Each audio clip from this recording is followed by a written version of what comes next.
and live. And got it.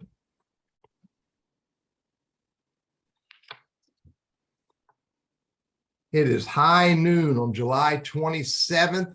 It's fairly warm in Davie County, North Carolina, and you're on Lunch Conversations with Randy and Teddy. And for those who don't know, I'm Teddy Burriss. We appreciate you showing up and joining us today.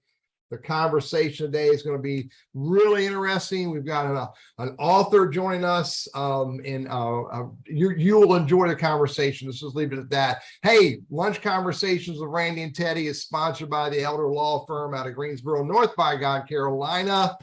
And if you have family members or friends that need estate planning or elder care planning or conversations in that part of the journey through life, you need to reach out to the Elder Law Firm in Greensboro, North Carolina. Their number is 336-396-4551. And Randy, what do they need to tell people? They need to tell them that Randy sent you. That's right.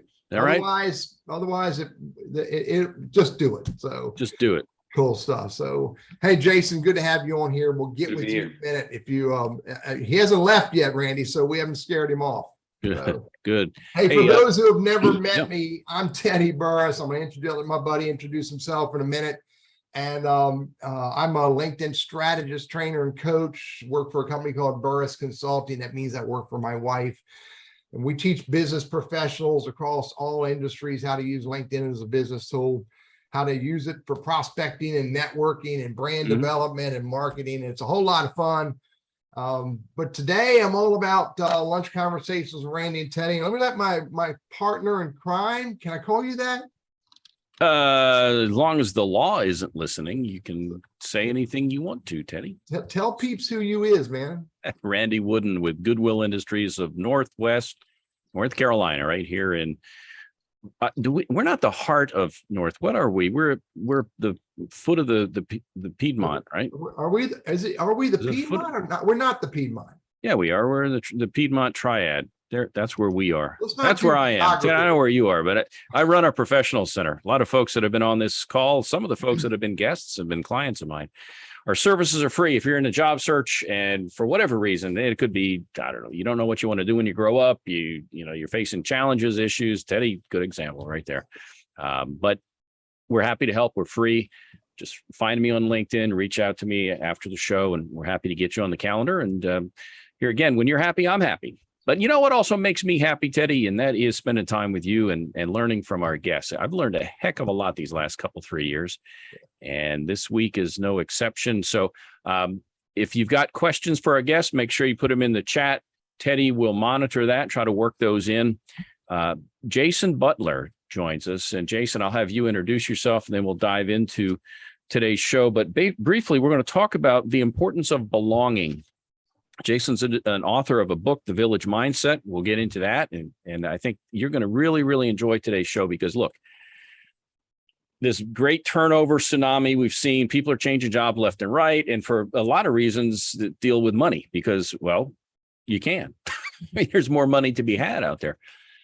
So companies can't just open the blank check and continue to pay. And so part of the picture, at least in my mind, and so hopefully Jason will get us squared away, is how do we create a culture of belonging? What strategically can companies do to foster that environment? And what can we do in terms of our search antenna up there as we look to see, okay, is this a good place for me? So we're going to invite your questions and we're going to have a good conversation. But first, Jason, if you would, Jason Butler, introduce yourself and let us know a little bit more about you.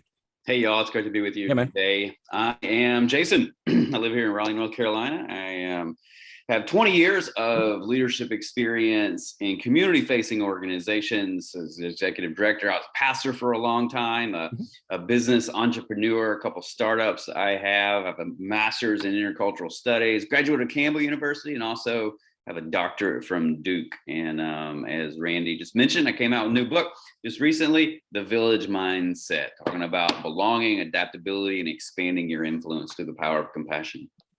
Wow. Teddy, you better sit straight. This guy graduated from Duke. Are you a UNC guy or are you a Duke guy, Teddy? Do you really care? I'm a Maryland boy. He's a Maryland. He's a Terp. Is it a Terrapin? Is that a Terrapin? Terrapin. Hey, there you go. All right. So today we're going to dive in a lot on the importance of belonging, but first, as we do every week, I always ask the why question. I mean, you get you've touched a lot of areas, business, education, you've written a book. I can tell you're passionate about what you do. And we've talked a couple, 3 times. So what's your why? Why are you doing what you do? Yeah, ultimately, I want to help people thrive. I want to help people help people. That's been really my purpose in life. And, I've spent so much time in nonprofits in the church world. And, in that time, we want to bring good, right? Like we want to do good for society. We want to be good for people. And in the last 5 years, I began looking around and I realized wow, I can't, the good that I want to do can't be done here. And that's really strange way, when we think about church, right? We think, churches do good. But in a lot of ways, I know how the sausage is made, so to speak, behind the curtain. And I'm nothing against the church. I'm not in it anymore as a pastor, but the church is really built to comfort people. And that's what it does really good at, and taking care of people and comforting people. It's not so good anymore in changing society or bringing good socially. And so as I looked at this, I thought well, what is then? Who has the power to change life out here for folks? And I'm like, the business community. They've got all the power. They have the power. They've got the power and the money and the ability. When I say power, I just mean ability to get things done. Right. And so they've got that ability to change situations and bring good for other people. And so I realized, okay, that's where I need to be in. So, my why is helping business leaders develop this mindset and this worldview that they can do good, that they can help others thrive and still excel and make profit. They go hand in hand. They don't compete. I'm a win-win guy, and let's find the win-wins out here. Yeah, interesting. And, you think back to what I'll call old school business. It was all about the company. How much blood can we get out of this turnip? And just, work them. But that's not going to cut it these days, especially when the job market is pretty wide open. If you don't have that culture there, money only is a Band-Aid, in my view. Yeah. It can be a pretty nice Band-Aid. Don't get me wrong. But there's more to it than just earning the paycheck. And I think you're talking about this, the belonging and doing good and that kind of thing. So let's move into that. Again, if you have questions, and I'm sure you will have questions for Jason. Teddy is Johnny on the spot with that. He may even make up a few questions just so we can hear his voice. In time, Randy, in time. Or not. But let's start. You have this new book, The Village Mindset. Let's talk that first, just to kind of get that out there a little bit. Village mindset. When you say village, we remember Hillary Clinton. It takes a village. So I don't know if that's the same village. Are we in the same village? No, where'd that come from? Hillary Clinton didn't come up with that term. So, that's been around for 1,000 years. It takes a village. It comes from Africa. So Hillary just borrowed it. So, I don't care about. It's there to be borrowed. It's public domain, right? That's right. All right. So, but this village mindset. So what kind of prompted that to get that started? How did you really come up with this idea? Yeah, this is a great question. And so I love the brain. So much of my village mindset is about how is the brain working and how does it work and how can we kind of tap into that and hack it to help it do what we want it to do. And so as we study evolution, we understand that human development for the last 10,000 years was in a village. We created these spaces where we could live together and collaboratively work together. That with a purpose, right? We had a purpose in that. And our collaboration was meeting a goal. And so when we think about the ideal scenario for our brain and that makes us feel good, the village is where we want to be. The village has community, the village has connection, the village has purpose, the village has investment, the village has support, and the village has empowerment. And so I took this because when we talk about belonging, it's sort of nebulous, right? It's what does it mean to belong? I don't know how to create it. How do we measure it? And so I took this framework of a village because in a village, everybody is seen, everybody is known and everybody is valued. So I found like kind of getting our framework, our mindset into this idea, which we all understand, a village, like that's a great place to be. We understand that. Okay, cool. I'm the leader of a village. I'm a participant in a village, has really helped to expand and change the way that we think about leadership and how we interact with one another. Interesting. Yeah.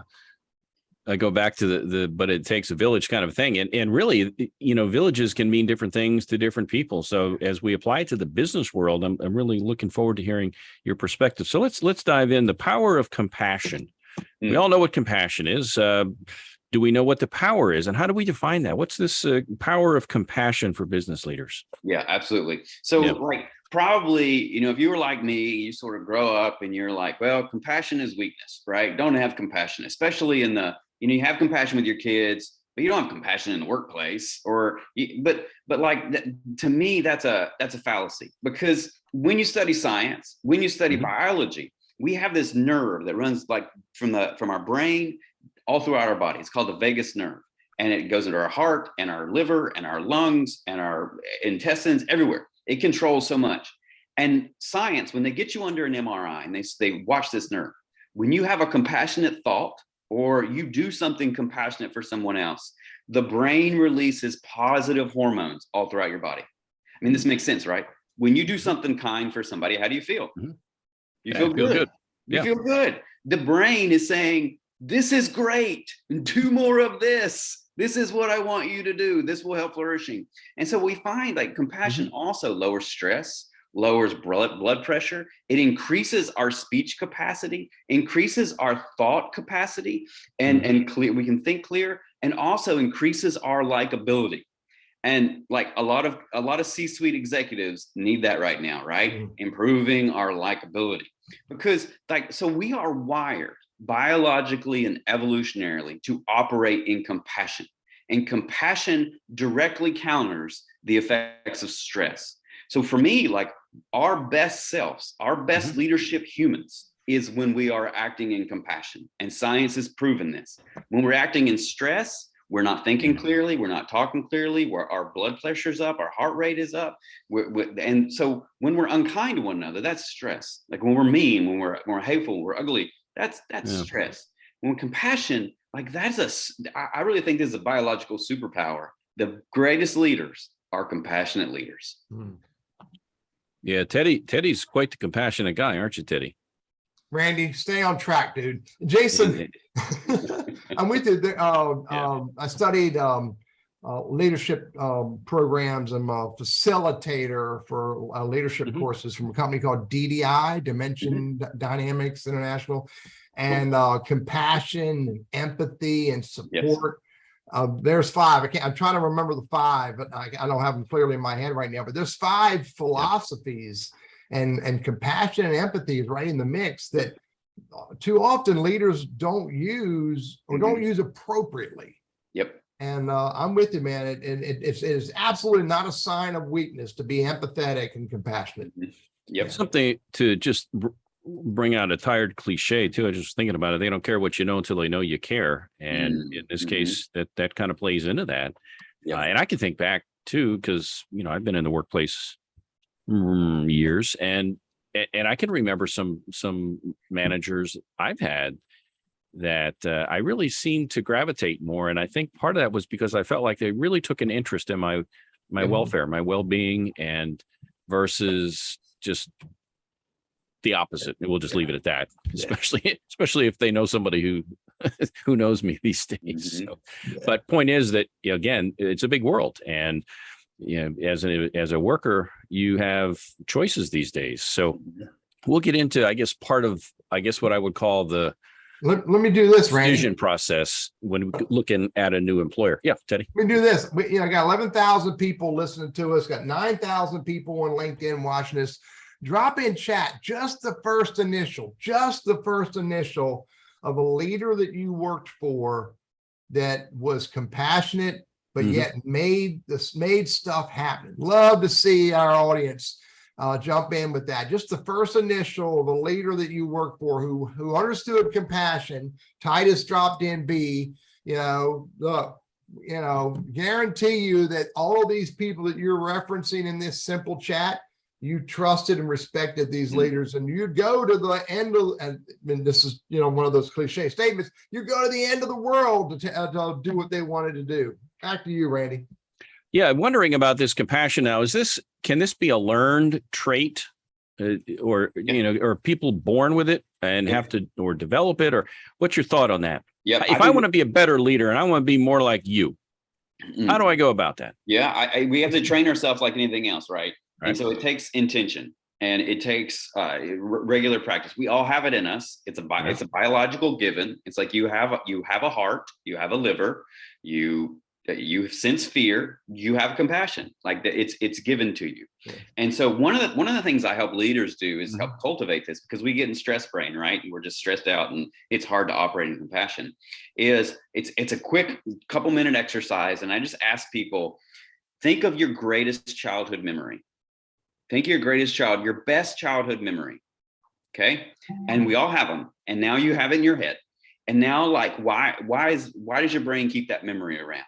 Like, I can't remember what I had for lunch yesterday, but I remember when I was 5 years old and I got stung on the ear by a wasp and how my mom cared for me. I remember that clearly. Why does my brain keep it around? Because my brain is reminding me that's how you feel loved. That's how you feel safe. That's how you feel valued. And now, like, okay, cool. Here we go. Now, how do I treat others like that? How do I treat others with that sort of caring and making them feel safe and making them feel valued? Yeah. Now you got it. You just released it. You activated compassion. Now walk in it. Yeah. And I wonder too, if somebody's raised in let's just say a toxic environment where really the joy was sapped out of them for a variety of reasons. Yeah. And so for somebody like that who doesn't really have fond memories, let's say as a youth, and there are people like that just really have not had much joy in their life. As an adult, are there thoughts about how to begin to develop that? Can almost like exercise, can we just sort of work on it and develop it if maybe we didn't have it as much as a child? Yeah, absolutely. It's all about that intention, right? So I often think about, if life's busy and we just keep going and we're like, I got the things on, right? I'm to my next task. And let's just take this for example, right? I meet somebody on the street and they like, hey, could you have $1? They're hurting. They're in life. I'm thinking right now, what am I going to do when that happens? Because that's going to happen. How am I going to respond? Now I've primed my brain. Like, okay, I'll help, because like one of my mottos in life is, if somebody asks for help and I will help you no matter what. I'm not going to ask questions. If you ask me for help, I'm going to help you. And so like now, like my brain is primed. When in our office, like when an employee comes to you and has a complaint, let's think through that, right? What are you going to do? How are you going to respond to that? If you don't premeditate it, if you don't prime your brain, then your stress brain is going to take over. But if you've thought about it, like, oh, okay, I'm gonna stop and take a deep breath, and I'm gonna be like, okay, can you talk a little bit more? How does this make you feel? All right, like, okay, now I'm ready for this to operate in compassion. Yeah. So there's some it sounds like it's a conscious effort that you've got to make. And I think we've all known people who have had bad experiences, and I'll even take it to things like food. If you ate a food that made you sick earlier in life or something, and even though it may not be, maybe you had the flu bug and it wasn't the food, but you associate those things, and the brain can work wonders in both positive and negative. So it's a bit of what's that now, Teddy?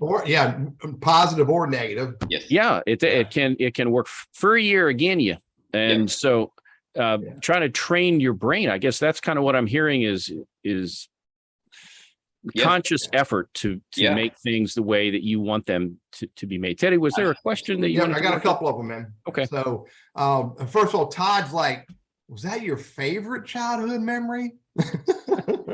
But I get the context of why you shared it. Best memory. And I think Todd does as well. Right. So, and then Don says, he reminds us that compassion is not something you turn on or off. It's a prevailing mindset, and we have to, and for me, this is my perspective, I have to know when I should be using it. And I should be using it most of the time. But there's some times where, maybe the right answer is not compassion. Maybe I need to, you know, be compassionate enough to help them in a way they may not be seeing as the right way to be helped. Does that make any sense? I think compassion is always, it always works. And when we don't, we have stress brain. Stress brain clouds it out, right? It's like this noise that we can't hear anything else when we're stressed. And so like, that's the challenge. Like we live in a stressful world. We have stress all the time. And so our brain is in fight, flight, or flee mode. Most of our life, like 90% of our life, we're in stress brain. And stress brain and compassion brain they don't work together. Yeah. And so like we have to that's the intention part. We have to move out of stress brain into compassion brain. Gotcha. All right. So Wilder asked this question. Yep. Is the concept of a village viable in the age of the internet and so much remote work? What do you think, Jason? Yeah, I think absolutely 100%. Yes. I think, you know, it's hard as I'm 43. So it's hard for me to imagine a village life that's not in person, like, because that's my experience. That's my upbringing. But if you ask 22-year-olds who've grown up in an online world, some of their very best friends and they're genuine friends, right? That they play online video games with, or they're in social media with. And so like, that's how they've come up in the world. That's their village in so many ways. And so like, we live in a hybrid world. We're going to live in a hybrid world for the foreseeable future. That's the reality, whether we like it or not, is really irrelevant. That the reality is like, we're going to live there. And so like, I work with leaders so much, like, here's what you can do to create community and to create support, empowerment, and belonging in a non-in-person world. We can totally do it. It's a little bit harder especially for us older guys, I will say. It's a challenge. That would be you too. Yep. Yeah. Me and Randy. and I'm with you, Jason. I have two groups. I mean, besides showing up with Randy on Mondays and Wednesdays and desperately seeking compassion from him, and I'm joking. I also have a Monday morning at 8:00 and I have a Friday morning at 9:00. Yeah. And anywhere between 5 and 10 people show up into those sessions. Now, this is not your typical networking group. This is a group of people that we've gotten to know each other. We've never met. Most of us on those calls have never met in real life besides the dot. Yeah. But the desire to help each other, desire to listen and to be empathetic and be compassionate and all of that stuff is real in those conversations. It can happen. Yep, absolutely. And I think the village for me, and what I talk about in my book, is not so much about where our presence, our physical presence is. Okay. It's about the mindset of living in the village, right? So my 5 principles are empowerment, support, connection, purpose, and social investment. So like taking those, that's what happens in a village. That's how we operate. And taking those and putting those on our life, like we can do it in person, we can do it hybrid, like any which way. Interesting. Teddy, there was another comment, or I think Lisa had one. I don't know if you want to get into that. Go into silos. Lisa. Well, maybe. And you may touch on this in a few minutes. If you are, Jason, Randy, that's fine. But Lisa says, how do we deal with silos in the organization? And, that's a big part of belonging. And, so if you want to talk about it now, or you want to bring it up in another segment, that's fine. Yeah. I mean, for me, I think silos are not the best place for workers to be working in. And, that's kind of, sometimes to some degree it happens, but like when I work with people in companies, when I come in and I look and I'm like, okay, there's another way to do this that you're going to get the same result, that you can get rid of the silo. But because like people who are working in it and they're just like, this is the way I understand it, this is the way I see it, this is the way it's always been done, it has to be the silo. So getting some fresh eyes on that, and I think we can creatively help to mitigate silos in our places. Yeah. Interesting. Let's move on to another point, Teddy. I know we're still a few minutes away from halftime, so we'll cue up the halftime sponsor mention there. But all right, so let's talk about psychological safety and the employee's need for that, particularly these days. Psychological safety. What is it? How do we get it? Why is it important? Yeah, absolutely. All that stuff. for me, like this is, we call this the Great Recession, the Great Resignation, right? I hope it's not a Great Recession. Great Resignation. And so once we begin to peel off the layers of the onion and peel it back, I ask the question of why? Why is that happening? Is it just people want more money? I don't think so, because people are leaving without any jobs lined up, right? They're taking parallel jobs, or they're going to jobs that actually pay them less, but they're going to be happier. And so I think what's happening in the brain is the last 2.5 years of COVID is really been a trauma to our life. I mean, legit, honest trauma, because we got thrust into a life that we were not prepared for. The stress of this life is nearly unmanageable. Our kids are at home. We're completely stressed out. We're uncertain about our future. Politics is a dumpster fire, and we don't know where the future is going to lead. And our brains are freaking out. And that's why we feel so much stress. And in this moment, when the brain freaks out, the one thing that it wants is safety. That's what your brain wants. It wants to know that it's safe. And so what I think is happening is we are living in the great deconstruction, where we are pulling back all the unsafe pieces of our life and saying, well, family, if it's not safe, family, we're out. If the job's unsafe, it's out. If the church is not safe, it's out. If our religious institute, we're out. Our brain is get me to safety. And so what we're seeing is people felt unsafe in their jobs. And they didn't feel supported. They didn't feel empowered. And so then they're moving in order to find that safety. And for some people, safety is more money. For some people, safety is a better boss. For some people, safety is I need to take a break from the workforce for a little while and recapture my mental health. And so it takes different forms, but I think that's what's happening in our brain is we're seeking safety right now. Yeah. I wonder how we could define safety. Obviously, if there's a big dog chasing me, then I'm probably not feeling too safe. And to me anyway, it's from a layman's standpoint, and I can think of one job in particular and probably another couple of jobs over the years where I call it the thorn in my paw. Mm-hmm. And at some point you get ready to take it out of your shoe and move on. Yeah. But you don't know what new thorns might exist at this new job. And sometimes it's just trading one thorn for another one. Yeah. But at least it resets you. Yeah. Because we don't know the future, but we can go in and ask good questions. So the same person that keeps going back to the same, whether it's a spouse that is abusive or whether it's any environment that's toxic, hopefully we learn as we go and don't continue to make those choices, but there's no guarantee. And so I don't know how you address that. I mean, change is fine, but how do we know we're making the right change, I guess? And maybe that's a long-winded question. Does that come with live and learn?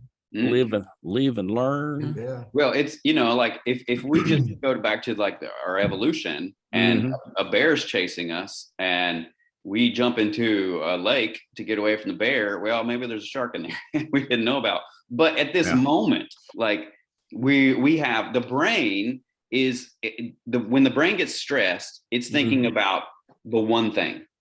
What's the one thing that's causing me stress? And stress to the brain is a danger. And so if we're highly stressed, that means the brain's not safe. The brain's not saying, the brain is not making a differentiation between, it's just the boss and this will pass and this is just a season. The brain's you're not safe, man. You're not safe. You got to change. And so when we just think of this one thing.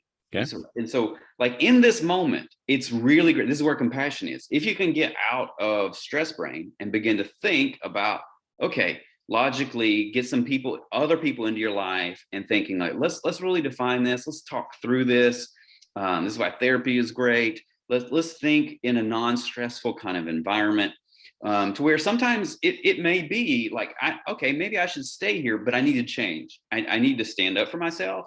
I need to have a conversation with the boss. If I'm going to stay here, I'm going to make some demands and things are going to change or I'm out. And that can be a really great place for an employee. There's a lot of empowerment in that space, especially now, right? Where good employees are hard to find, and it's going to cost like it costs like $30,000 to hire like a lot of companies, like between the recruiting and the severance, the new benefits, it is dramatically expensive to hire new employees, especially kind of getting them into management or higher management. Employees have a lot of power. So if you're not comfortable, like, hey, go to your people, make some demands. If you're already thinking about quitting, hey, I need a change here, and here's what I need. Cool. You got that, Teddy? Teddy, you got that? You taking notes? I heard what he said, Randy. I tell you every week, man, don't be listening to these people and come back to me and demand stuff. Hey, we have a great sponsor, Teddy. Let's tell the folks a little bit about them, and we'll got some more questions lined up for Jason here in the second half. So. Hey, you're on Lunch Conversations with Randy and Teddy, and we're really excited about the Elder Law Firm being an ongoing supporter of the show. Listen to these words. I say it every week because I love the words. Who's important to you and how you plan to honor your responsibilities to them is also important to the Elder Law Firm. So if you need help or you want to have conversations, you need ideas about estate planning or elder care planning, or anything to do with that part of life, reach out to the Elder Law Firm in Greensboro, North Carolina, 336-396-4551, and make sure that they know that Randy sent you. Back to you, buddy. Tell them Randy sent you. Hey, we've got plenty of items on our little checklist here, but if you have questions, certainly we want to work those in. So any questions for Jason, let us know. And Teddy will keep an eye on that chat box and hopefully be able to work those in. All right. So moving on down here, unless there was anything else you still wanted to cover on the psychological safety, was anything on that? We did not right now. But yeah, if you have questions, throw them in the chat. Teddy will keep an eye on that. Don't put them in the Q&A because he ain't going there. He ain't going to look at that. I'm lazy. He lazy. All right. The great deconstruction. We kind of touched on that just a bit, but you say it is not the great resignation. It's the great deconstruction. So how do we differentiate? What the heck do you mean by that? The great deconstruction. Yeah. I mean, I think that's what I said earlier was like, that's what our brain's doing. We're sort of deconstructing. What I mean by that is like, we're pulling back. We're taking apart the airplane. This is what we're doing. We're taking apart the airplane and seeing like, well, how does this work? And if it doesn't work, so we're peeling off pieces. The brain's peeling off pieces because when COVID came, like the snow globe was sitting on the counter and COVID shook it up. And now we're like, there's debris everywhere of like, oh my gosh, how are we going to do this life? Yeah. And so like all of our employees are asking that, like, how do we do this life? And so like, every HR department I talk to is like, oh my, like we got to change. We need to do things differently. And that's the reality. Employees are coming with different expectation sets, different questions, different desires. And, like where I think 10 years ago when Google was like putting nap pods in the lobby where people can take a nap. I mean, like, cool, that was 10 years ago. Cool, fine. But people don't want that anymore. People want belonging. People want to work in a workplace that's not going to destroy their brains, right? And stress them out. Like that's what people want. And I'm not sure how you define that. If I'm a worker, how do I define it? If I'm a person in management and trying to set the culture, that's quite an undertaking, isn't it? Yeah, absolutely. Because it's a way, it's a shift that from, profit over people doesn't work anymore. And the employers and the C-suite leaders that understand that now will be the ones who thrive in 5 years. But a lot of holdouts are like, this is the way it's always been and it's always worked. I'm like, well, give it 10 years and you'll be out. And some young person with a new idea will replace you. So just the better mousetrap, building the better mousetrap. We had a we call it what, a futurist? Is that the right word, Teddy? On a week or so ago. And, we kind of ask him to gaze into the crystal ball a little bit and talk about future headlines out there. And of course, some of that dealt with the workplace and others in our geopolitical climate and everything else. But really interesting as we peer into the future and we look at trends that are here today that maybe weren't here 3 or 4 years ago. You just wonder what the future holds for the workers and for employers. So anything else on the great deconstruction before we talk about leadership for the future? Because that's the next topic. And you kind of touched on that just a little bit. Emotionally intelligent servant leaders. Gee, that sounds nice. But what is that? What does that mean? Yeah. When I say servant leader, sometimes people are like, "What does that mean? I bring coffee to my employees?" I'm like, "No. We're All right. no way."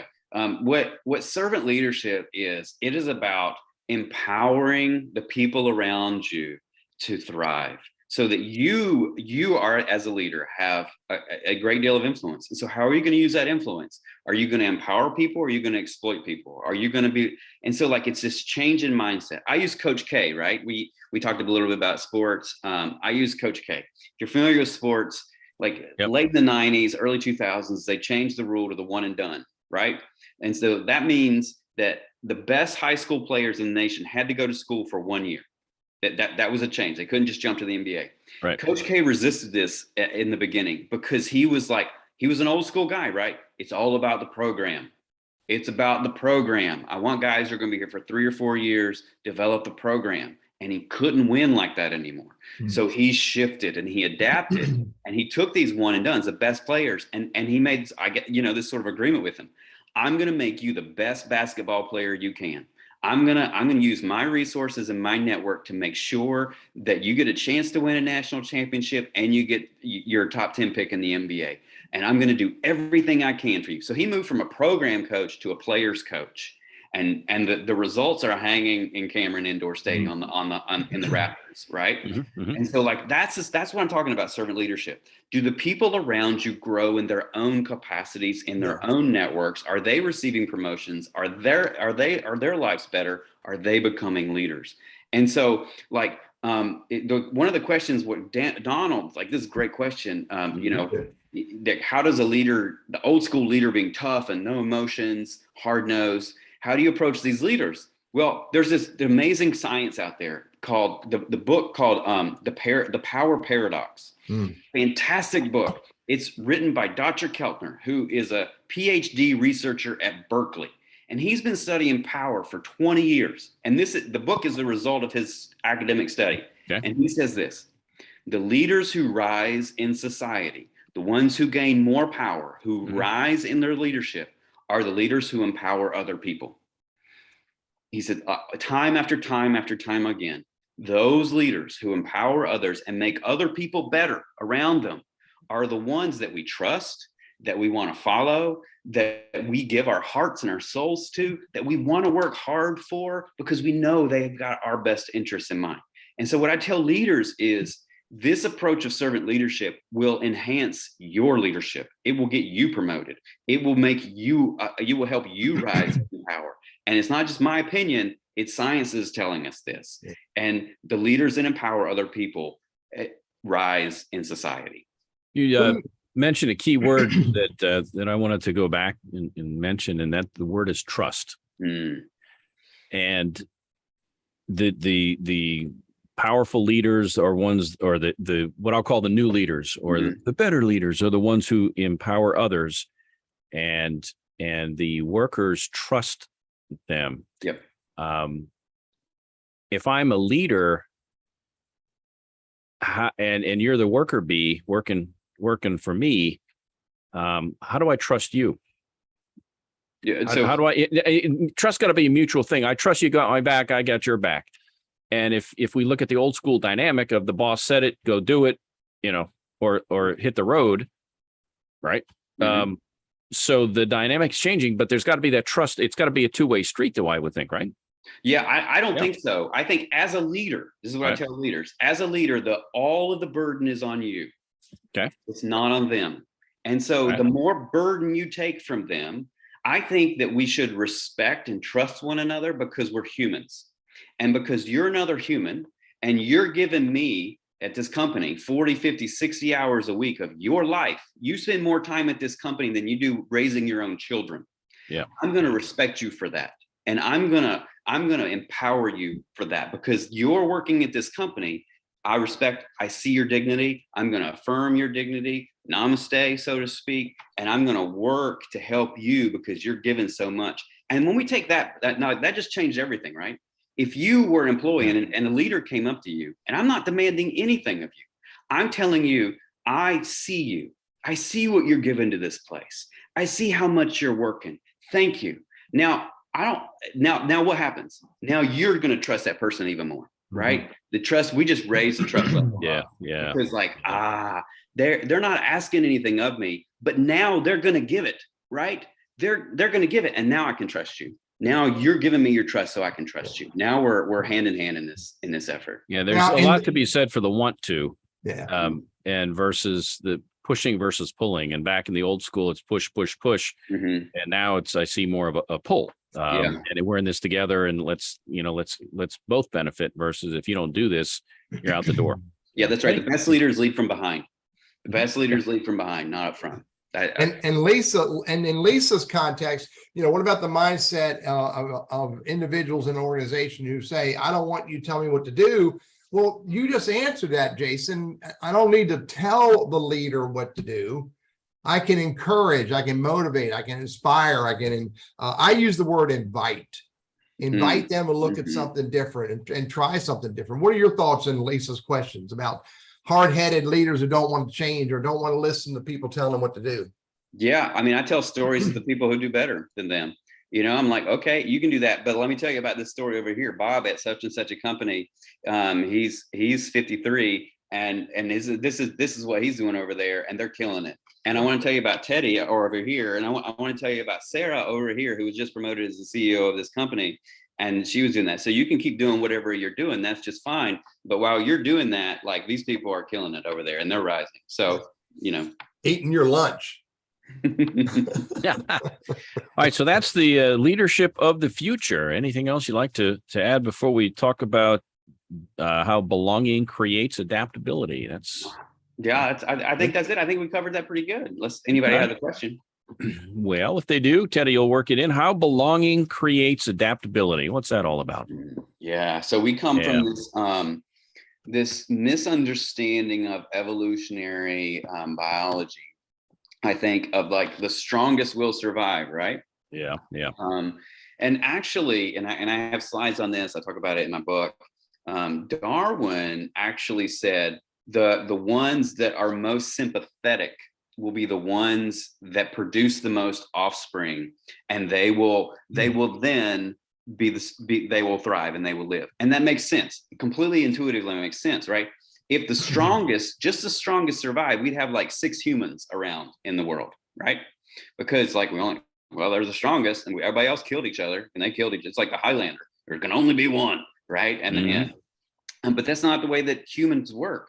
We work when we work together, when we work in empathy. Margaret Mead, she was a anthropologist, and she was asked, "What's the first sign of civilization that you've seen?" And we're like, "Okay, maybe like a sign of pottery or like some building." No, she said the first sign is a femur bone that has been healed. It was obviously broken, but it healed. Now, if somebody breaks their femur bone in a nomadic society, they're done. You're dead, right? The only way that you can live is that somebody cared for you and someone carried you and someone helped you heal. She said that's first sign of human civilization, because we cared for each other. Like, this is in our DNA to care for one another. And so this is what we do. This is what makes us human. I didn't answer your question. Where are we going with that one? I got carried away on Margaret Mead. Oh, we were talking about how belonging creates adaptability. Yes. Perfect. And you mentioned I mean that aligns with it, Jason. Yeah. I mean, I belong enough for you to take care of me. Yeah.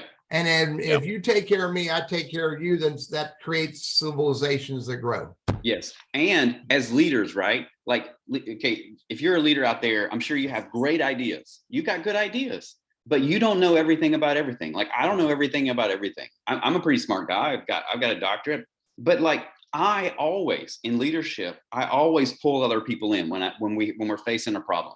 I pull as many people as I can pull in and have a brainstorming session, because I want to hear everybody's ideas.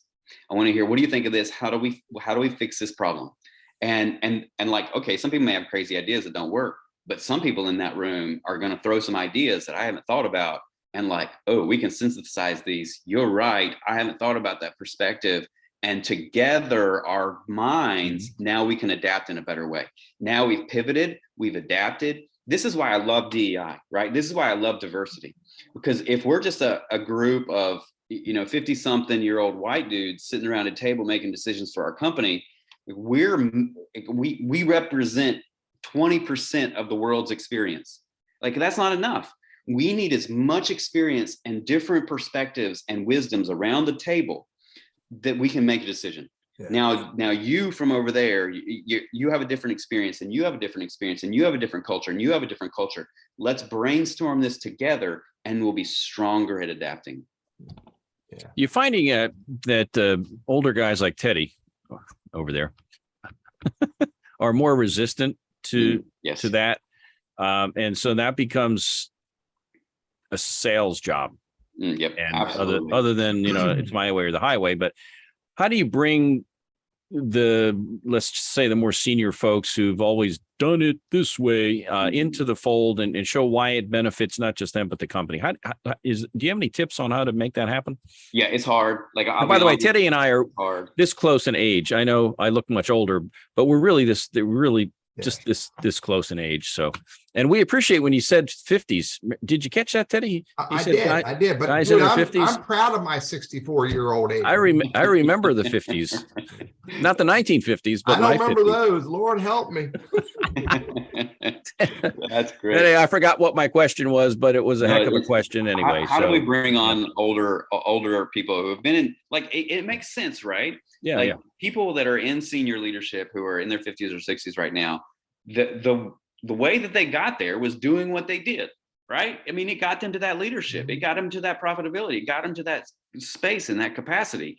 And so, like, it makes sense to me, like, why you would be resistant to change, because it worked for you.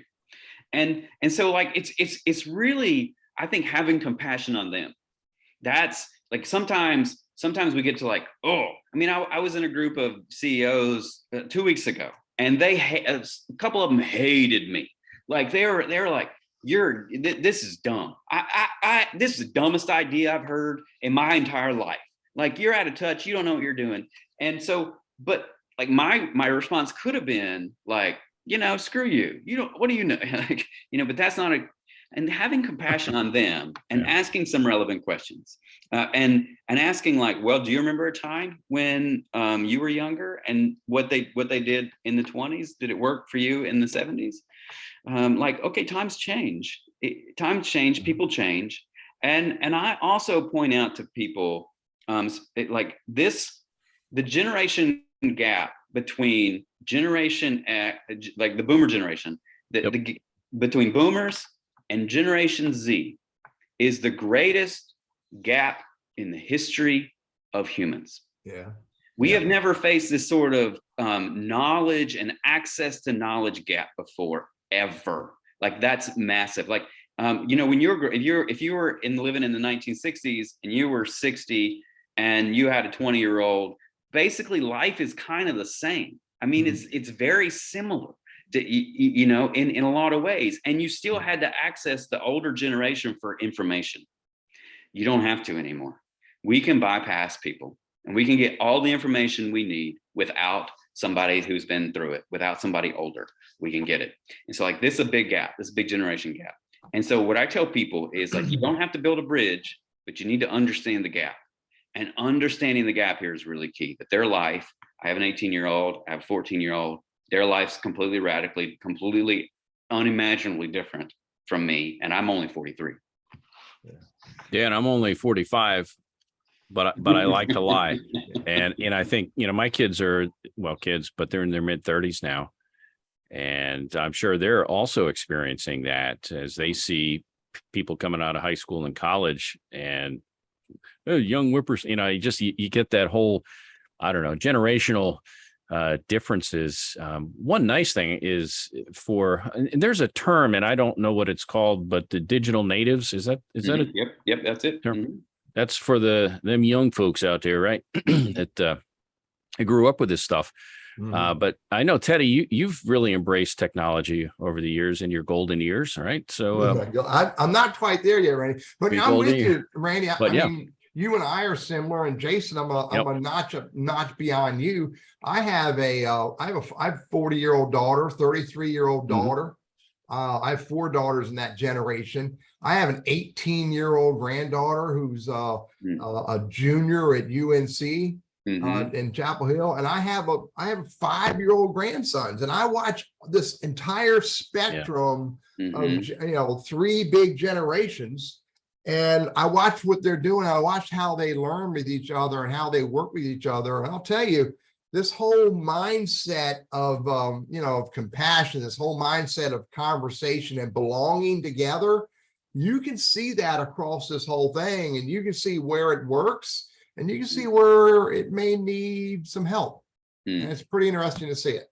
Yeah, what I tell one of the things that some of the best leaders that I know who are older have a younger mentor. Yeah.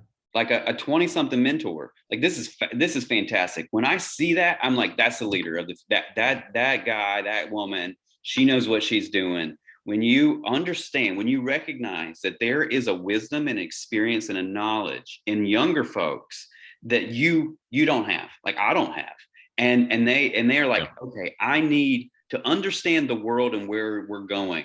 I need their knowledge. Yeah. And when somebody is humble enough to recognize that and to learn from other people that don't have as much experience or education as them, like they're gonna thrive. They are gonna kill. Those leaders are gonna kill it. And every young person around them, every Generation Z can see that, and they're gonna want to work for them. Like that's what I want to work for. He's willing to learn from us. That's who I want to learn from. There's a great meme, and it's got a name. And the meme is basically a hand reaching up for help, and then another hand reaching down to help someone else. And in this context, this conversation, that doesn't mean that I'm reaching up because I need help. I'm reaching up because I want to hear what you had to say. I want to hear your ideas. And the same way we're reaching down, just what you talked about. I want to reach down to different generations and out to different generations. And I want to get your ideas and your perspectives. Look, I've been saying this for years. You are more likely to be successful in life if you surround yourself with people who are way freaking different than you. If you hang out with the same people day in and day out, all you're going to get is the same crap over and over and over again. And we need different. Yes. Yeah. Yes, absolutely. That's so good. And if we think about like the context of evolution in a village, right? I mean, like, if we were living in a village and had to hunt for our own food, like even me right now, I'd be like, I'm not as good as a hunter right now. I need my son. I need him and his friends to help me hunt because I can't do it. I've gotten slower. My role now is a little bit different.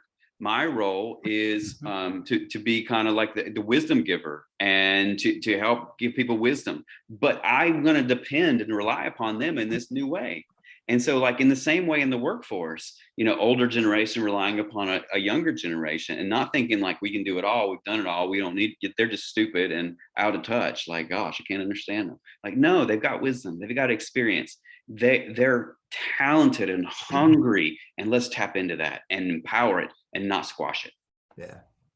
Yeah, we all can contribute in different ways. And I know Jos had just, he said this applies well to the consumer contact center world. He says, I focus on it in my current job position. We've all got talents and strengths, and some of them, they're young whippersnappers. They don't know nothing. They're just wet behind the ears. But you'd be shocked at how sharp some of these cats are. They really are. And they may look at an old timer like Teddy or me and go, what's this guy know? But you know what? We know a heck of a lot. And we also have learned by failure. And that can really help give some guidance too. It's not all about how successful somebody's been. We can learn from mistakes that we've seen or made ourselves. And so I think we all have value that we can add. And I guess one of the takeaways I have here from what I'm hearing is that we all can contribute in different ways. And we may need to rethink how we view what constitutes creating a good work environment. And as leaders, we need to be aware of that. We've got just a few minutes left. I want to make sure we give you a chance to summarize and give us a few takeaways. But one last point on here, it looks like the science of empowerment. That was another point you wanted to, can we briefly hit that? And also the village mindset for creating organizational belonging. And I think you've touched on that a good bit. Yeah, I think, both of these, like, right, the power paradox, that's really the science of empowerment that we got to. It's fascinating and just such a good research to give to senior leaders to be like, hey, I don't think humans are selfish inherently, but we are self-interested. And so we make decisions based on our own self-interest. And so I always frame everything I talk about like this. Here's how it's good for you. Here's how it's going to work for you. Here's how it's going to make your life excel and be better, because we're all self-interested. And so I think we just understand that about people. And I so here in this village concept, right? Like it's hard to quantify belonging. It's hard to create belonging. But when we have a leadership, I mean, it's like from the top C-suite, from the bottom in the HR is not at the bottom, but they kind of like bring the culture up into the employee base, and that the C-suites bringing it down into the employee base. Like culture to me is created at the top and is expanded in the middle, right? And so like you got to have the C-suite to create that culture. HR can expand it and make it powerful, but you can't create it because an executive can kill culture in one conversation. And everybody's gonna be like, oh, I knew it. That guy, I knew he didn't believe in this, and it destroys everything that you've been working for. So, but like these principles that I talk about, like we talk about belonging, but we live in a world where we've been shaken up. It's rapidly changing because of technology, like rapidly changing. Leaders need to adapt. Organizations need to adapt. We've seen that in the last few years. And we need to be thinking about the future, right? We need to be making plans about the future, not just making decisions in right now. For me, compassion-based servant leadership empowers all of this. And when you empower this, you create belonging for people. People like step back and they're like, you know what? I like my people leave bosses. That's why people leave jobs. 80% of the time they leave bosses. Sure. So you have bosses like that who are empowering you and trusting you and caring for you as a human. Like, I mean, I'm not saying like we go to, we're not going to the birthday party of their daughter, like, but we're good humans to one another. We treat each other fairly. We respect one another. We give each other dignity and worth. That creates the belonging, and all that is empowered by compassion and servant leadership. Good stuff. Yeah. Let's talk takeaways here. We've got a few minutes left. If you had to summarize, what would be something a few things you'd like people to remember about today's talk? Yeah, I think basically like we're all leaders, right? We all carry some amount of influence in our life, wherever we are, whether in our family, in our community, in our job. And like this is a better way to live. And I think we can all agree with it, right? Like our world is kind of coming apart at the seams sometimes, and we feel like the world's full of hate and division, but it doesn't have to be that way. Like we can live in a win-win world. We don't have to live in a scarcity world. There's enough here for everybody, but empowering other people and giving other people helps us to receive, and us to feel better, and us to thrive. And so like my goal is to help people help others. And so when we have that all mentality, leadership or HR or wherever we are, and even though even if you're like searching for a job, right? You come in and they're like, what do you want to do here? Like one of my desires is to help other people help others. Like, wow, that's compelling. That's the sort of people we want in our workplace. Yeah. That's a good start. Yeah. I work for Goodwill, and we're all about that, is empowering people to excel through the value of work, and there's a lot to it that goes into that. Jason, I appreciate you joining us today. Were there any other last moment questions, Teddy? Anything you saw in there? That's all I got queued up, man. We hit them all. Jason Butler joined us. Jason, your new book is The Village Mindset. Is it on, where can we find that? I dropped it in chat. It's on Amazon. Yep. It's on Amazon. It's on Amazon. You can pick it up there. The Village Mindset. Teddy, I've got a thought or two here. We usually share real briefly something, and then we'll mention next week's show. I used to be a headhunter, was a recruiter, and one of the things we tried to do wherever we could was to do a plant tour. I did a lot of work in manufacturing, so I would go on a plant tour with the plant manager. And one of the things I looked for specifically, this is back in the 90s, so this is back in Kaizen and back, employee empowerment and a lot of the stuff from, came over from Japan. In any event, one of the things I looked for when we did a plant tour, and it was striking to me. The guy would talk about how we're a big family, we love our people, and he'd go on a plant tour, And I can see people on both sides of the yellow stripes. You have to walk in the between the yellow stripes, and people would see the boss coming and they turn their back and go back to work and ignore the guy. In most cases. In other cases, different place, they would turn and greet the boss, and the boss knew their name, everybody's name. Yeah.